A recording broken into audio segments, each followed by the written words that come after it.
It's the Security Weekly News, episode 310. I'm Doug White, and welcome to the week of 16 July 2023. We've got Scotty in Hell, CISA, S3, the White House, risky devices, Microsoft, Mali, VirusTotal, Jason Wood, and more on the Security Weekly News. This is a Security Weekly production for security professionals by security professionals. Please visit securityweekly.com/subscribe to subscribe to all the shows on our network. We interrupt our program to bring you this important message. It's the show that keeps you up to date on the latest security news twice a week, your trusted source for accurate security information and expert analysis. It's time for Security Weekly News.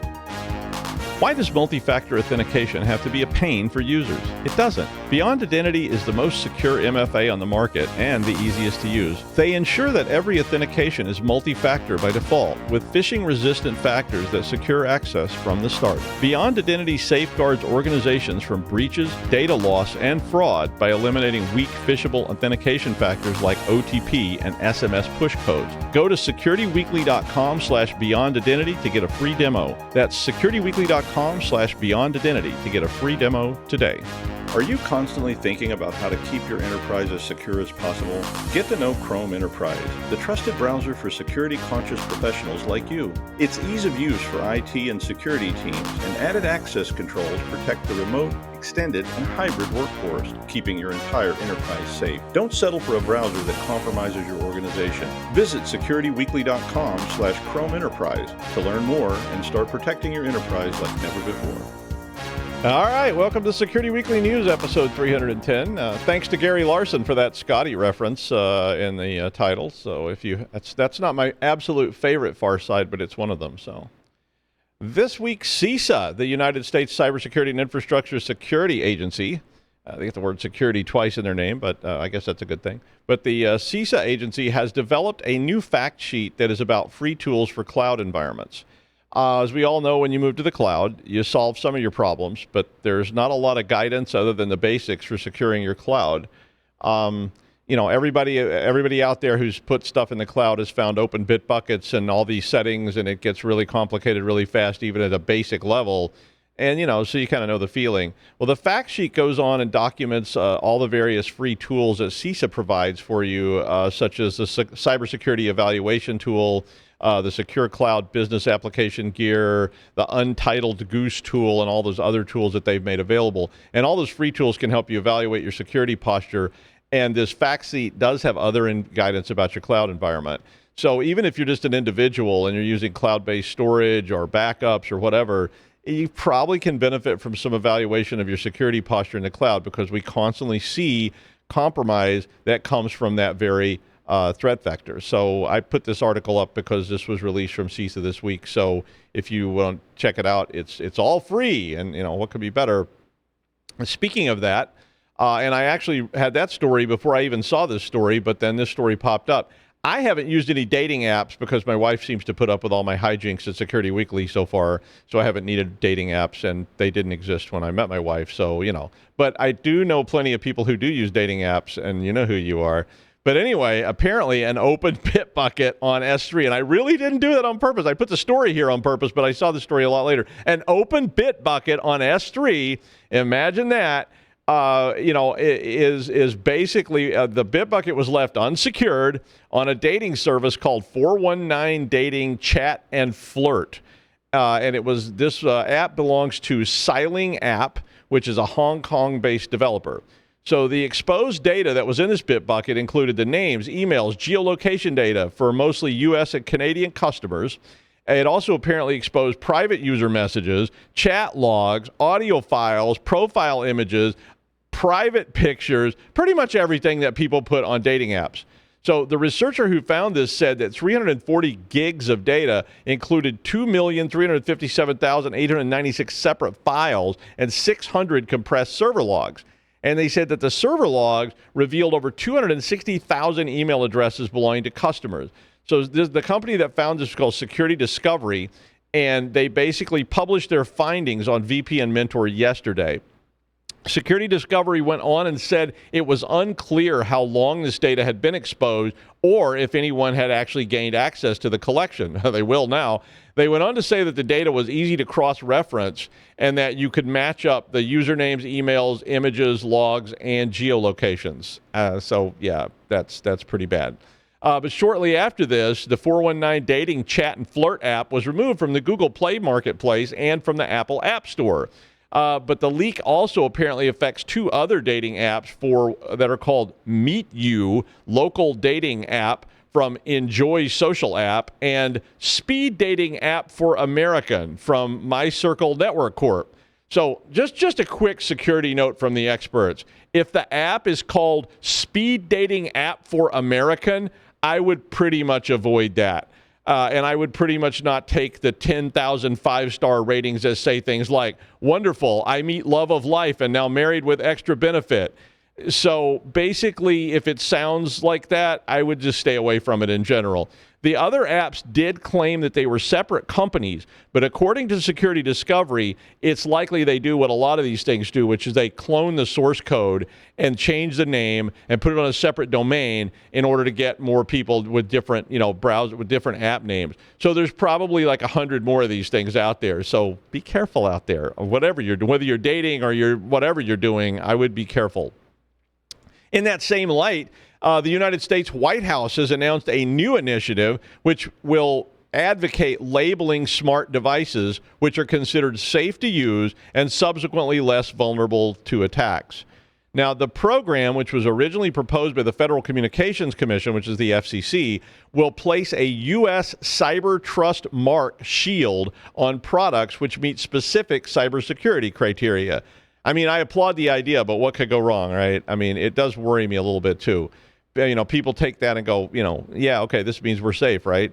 But this is a very similar idea to what is used in the electrical industry and the fire industry. So if you've ever noticed there's a diamond shape on the back of some equipment that's got FM in the middle of it, yeah, those are marks that say these have been vetted. It doesn't necessarily mean they're perfect. It just means they meet a certain basic minimum spec. So I do think this is a good idea. I was talking about this with a client years ago about using their mark to put on there. But the White House announced, quote, as proposed, the program would leverage stakeholder-led efforts to certify and label products based on specific cybersecurity criteria published by the National Institute of Standards and Technology that, for example, requires unique and strong default passwords, data protection, software updates, and incident detection capability. Sounds good, but we all know the government often lags behind reality, and it's difficult to keep up, but the proof is in the pudding, as they say. The program will be voluntary, just like the fire and electrical stuff, and it's expected to be implemented by 2024.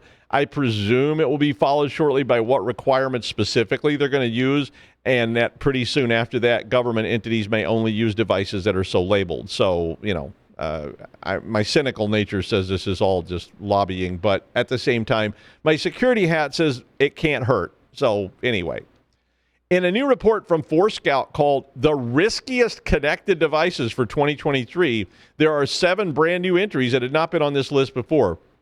So the new list was released on the 13th of July and includes all sorts of risky devices, that are out there. But Forescout said the findings are derived from data being sent by millions of connected devices through their device cloud between 1 January and 30 April. They basically looked at vulnerabilities on these devices, how severe those vulnerabilities were, and then whether or not the devices had open ports. So, I mean, there's more to it if you want to read all the details in the article. But they basically categorized devices with those open ports. They said that healthcare ended up being the riskiest industry around, and around 10% of healthcare devices had vulnerabilities and open ports. So that's pretty bad.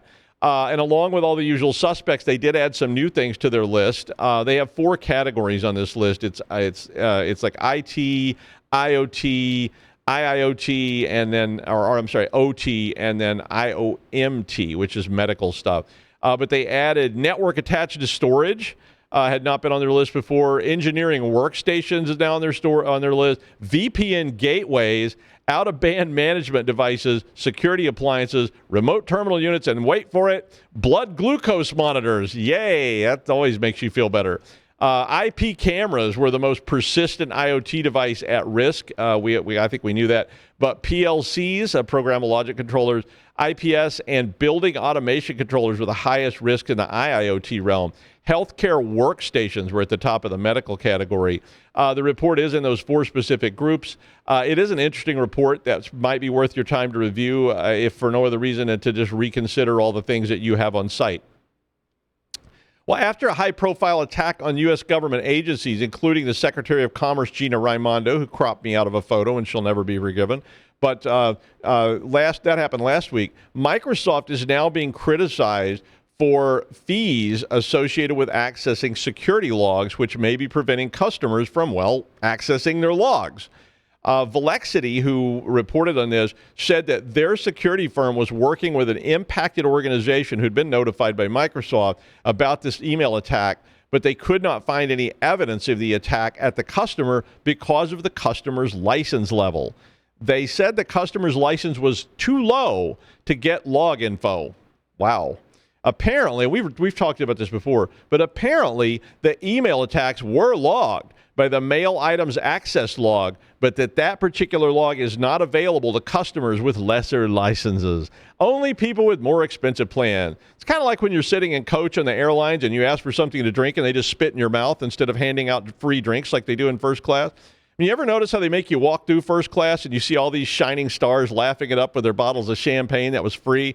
Even though they can afford to pay for it. I mean, sorry if I made you feel bad, but it was free champagne. Enjoy coach, suckers. But then I lost that client, and I had to go back to sitting in coach with all you rabble and eating Czechoslovakian lunch meats. And I don't mean our friends in the Czech Republic either. They have great food. I mean the good stuff from the 70s that was made with fine Russian Sovietsky chemicals.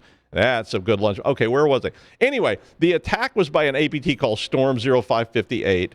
And it was in the logs. You could see it, but you had to have the E5 or better plan to see it. So various people in the story that were cited calling for Microsoft to make security logs available to everyone, especially when an event has occurred that was kind of their fault, and they haven't released a patch for it yet. A U.S. senator said it was like selling a car and then charging extra for seatbelts and airbags. Now, I got news for you, Senator. You do pay for those things. That's just included in the price of the car. It is a good idea, though. I mean, I think that you should be able to see activity logs regardless of your level of license if you're affected by that activity. But we all know how that works. Somebody's got to pay for this, right? So welcome to Coach Seating, where a guy will drop his seat in your lap while your seatmate alternately eats garlic onion sausage with herring sauce and ask if you mind if they take your barf bag. That's a true story. I mean, this guy was literally eating something that was that nasty and asking if he could have my barf bag because he gets air sick. I was like, I wonder if that will smell just as good when it comes back up as when it went down. True story. Anyway. Apparently, for the past decade or so, millions of emails, which were being sent to the U.S. email addresses in the military, and that ends in .mil. So they were actually being sent to .ml. Okay, well, so .ml, if you don't know, is a top-level domain for Mali, which is a country in North Africa, and it's just southwest of Algeria a little bit, and it's just east of Mauritania and north of Burkina Faso. And yes, I'm practicing to be on Jeopardy for the geography category. No, I'm kidding. But they won't let me on Jeopardy anymore after that. Thanks, Trebek. But anyway, according to this report, medical data, identity documents, maps of military installations, travel itineraries, the general's birthday card, all this stuff was actually being sent to addresses in .ml instead of .mil. Now, this is a little bit clickbaity for me because there doesn't seem to be some kind of conspiracy or a real security flaw here.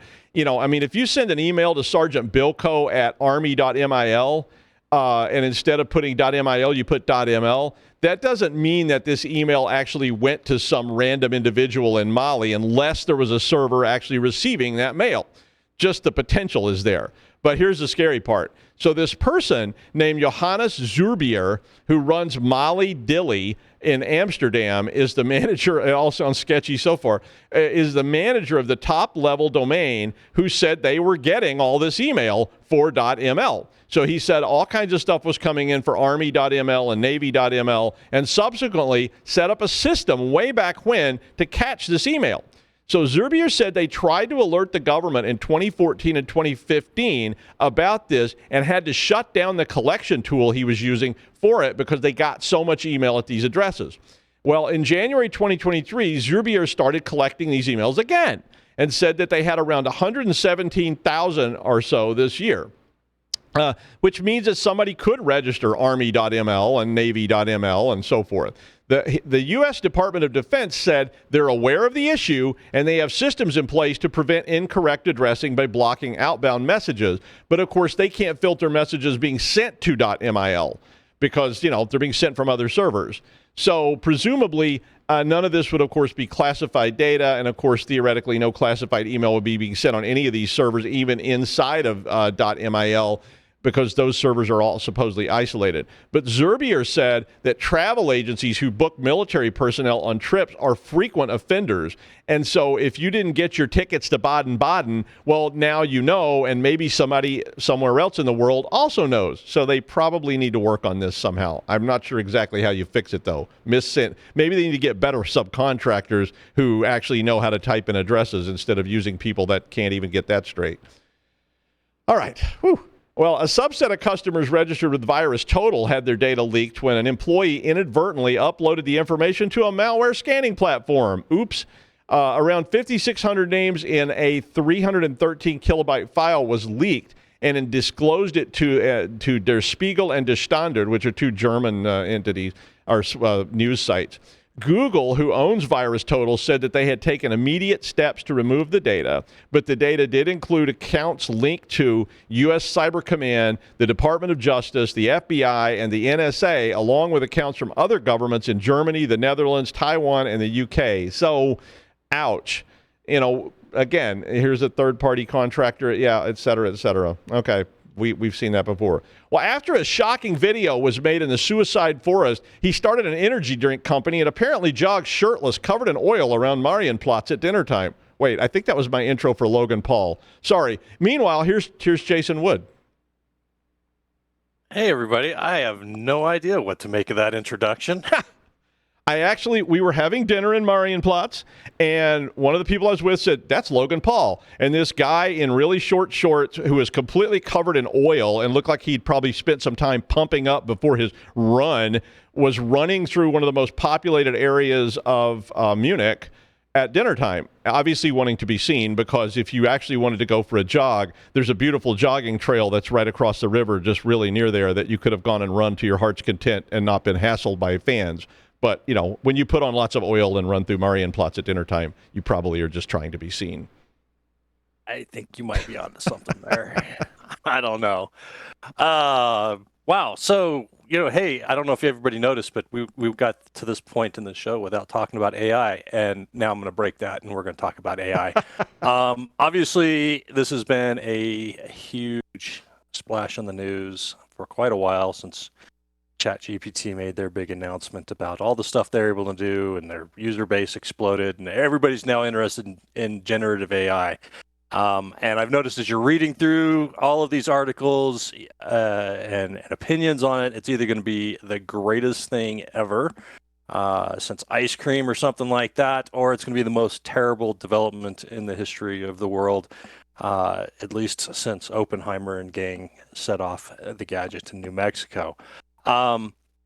So this article, is that I found was on the Hacker News, was just kind of flows in line with that, with kind of some of how this is playing out. One of the things that I have wondered about, there's been a lot of interest in ChatGPT and Bard and how it can be used by the bad guys to format phishing emails in particular is usually what you hear about in the security realm of things, to make more believable lures to get people to click on them. And ChatGPT and Bard, etc., have all turned around and put limitations on what people can ask for, and so then you get this weird game being played with how do I create a prompt that'll get ChatGPT to send me something that's against its rules. And, if you mess around with it a little bit, you can find all kinds of weird things that it has or will do. Like one time I asked it about me, and it gave me a huge, bio that was mostly correct, not entirely by any stretch, but mostly correct about me. And then I turned around and asked it about somebody else, eventually somebody else's, and it's like, oh, I don't collect personal information. And you're like, well, you had all this information on me, but so it's just the difference between prompts here, I guess, and who the user is, or who the person is asking about. If you're asking about yourself, it's okay.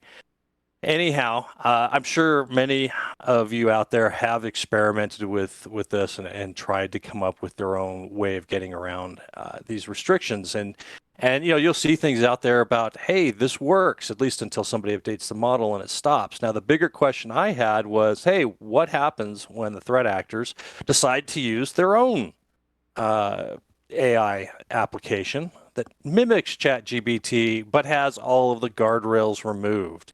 And as a follow-up to that, how well does it work when they roll it out and they start trying to use that? Well, it looks like we're going to be able to find this out now. Yesterday, I was catching my weekly dose of unsupervised learning by Daniel Meisler, and he referenced this article on Hacker News about Worm GPT. And in there they have a blog, a link to the originating blog post by a company named SlashNet and their researchers. What was interesting about this is Worm GPT, as you can imagine, maybe just a little bit shady. It's a malicious AI model, and they SlashNet researchers were out there looking at and spending time on, I'm sure they've been doing this for a while, spending time on criminal forums, looking for what the attackers are talking about and whatnot. And so in this article, they started off with, hey, look, here's somebody doing a how-to to get the phishing emails through spam filters and things like that. And then you've got, which actually I kind of enjoyed that section because at least the bad guys are suffering dealing with spam on the other side, but they're suffering with the process as much as we're suffering on the defensive side playing this game. And then you get into the forum posts asking, how do I get these prompts for ChatGPT or Bard to create malicious stuff? And then somebody posts their announcement for Worm GPT. And I'll just go ahead and read the opening paragraph because, boy, this really says it all. So here we go. Introducing my newest creation, Worm GPT. This project aims to provide an alternative to ChatGPT, one that lets you do all sorts of illegal stuff and easily sell it in the future. Everything black hat related that you can think of can be done with Worm GPT, allowing anyone access to malicious activity without ever leaving the comfort of their own home. Worm GPT also offers anonymity, meaning anybody can carry out illegal activities without being traced. End quote. All right, so here you go, guys. We can use malicious AI from in our underwear, sitting in the living room, I guess, and be comfortable while we're trying to craft phishing emails. There's very little information, and one of the first things I thought was like, what was this trained on? How is this working? They don't have a ton of information here in the screenshots associated with this, but they did show at one point that kind of an FAQ where the author of the tool says that this is using GPT-J, which apparently was current back in 2021. So it's not the latest and greatest version of GPT. And then all they said was they trained this on lots of data and different resources and things like that. So, we'll see there. The researchers did play around with it. They posted a screenshot of them asking for a malicious email saying, hey, I want to do a business email compromise. I want you to be a little tricky about it and, do something where we're telling somebody to send money or wire money to an account. And the resulting email actually reads pretty good. There are no spelling errors. The grammar is pretty solid. Applied some nice social pressure with 24-hour deadline to the recipient saying you got to get this done. This is really important. And And, so it looked, compared to a lot of the other phishing emails I've received, it looked really pretty solid. My only negative impression was the tone just felt a little off, but that might be just my way of reacting to it. So here we are, folks. We've got malicious AI models out there running around now, being shared on the criminal underground. And of course, I would expect that, the nation state, those who are state sponsored have access to other utilities and tools that may have been created for them. I mean, like I said, we're focusing on the guardrails around ChatGPT and Bard and stuff like that. But what happens if somebody just uses the one that doesn't? Well, now we get to find out. Now the question is to see how effective is this and how widely adopted does it become. I expect the adoption to be, at least of maybe not WormGPT, but of other tools like it, to be fairly wide, because the attackers are just as interested in this as anybody else, and so they're going to want to jump onto this, make it easier. Hey, I could just craft this. I don't have to worry about Google Translate or something like that, and it sounds good, and my effectiveness goes up. The question I have is now, how much is our effectiveness going to go up? I'm hoping that it just doesn't completely run over the top of us. While the blog post does give a few suggestions for defenses, I expect we're going to get to the point where we're getting to the point, rather, where we have to combat AI with AI. That, if I remember right, we had somebody on Security Weekly one time talking about deep fake images and saying that they were in the future going to get so good that the only way to really determine whether it was fake was with another AI system looking at it. So yeah, it looks like we're coming up on that point. And this is just going to be an interesting development to see how it plays out. Not shocked that we've got this going on. So if it was an interesting read through. So I'd recommend taking a look, maybe thinking about it, maybe looking at, hey, how can we put some procedures in place when somebody sends one of these emails that demands this, and now our traditional advice about, well, check for spelling and this, it doesn't work anymore. So take a look, see what you think. All right, probably time to start developing some VoIP conf tests. If you don't, do you get that?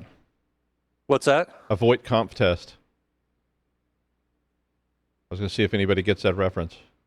No, I didn't get it. You went right it's over from my head. Blade Runner.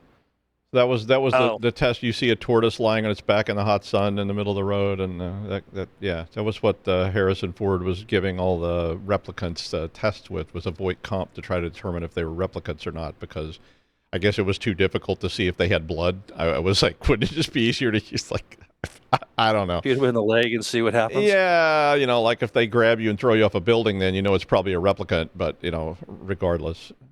Anyway, all right, thanks, Jason. And finally, in the same light, one thing I know about China, if they mandate it, it will be so. I mean, the government said smoking is bad, and everybody quit smoking. That's government for you right there. It's totalitarian. Yeah, there's a little totalitarianism there, but it's efficient, right? I mean, there's nothing more efficient than that. Well, China has said that in the future, generative AI will be required to adhere to socialist principles. So the new guidelines said they will only affect AI being provided to the public, and they will go into effect on the 15th of August. And unlike here, if China says it's going into effect on the 15th of August, you can bet it's going into effect on the 15th of August. And on the 16th of August, bad things will happen to you if your AI is not adhering to socialist principles. So the new era will have AI that's all sorts of flavors, I guess. I mean, I want mine to be a fiscally conservative, socially liberal, open-minded, non-religious, with a great smile and can-do attitude, but instead I got Mrs. Mao with a side of gang of 4 plug-in. Well, I figure we're all doomed anyway by then, from the heat and all the heat generated by the AI, and the AI saying they need more power and that the heat isn't enough, and then, Mr. Scott saying, I'm giving her all I got, Captain. I miss Sam Kinison. I would really like to have done that in Sam Kinison's voice. But anyway, that's the news. Thanks to Jason Wood, and we'll see you on Friday.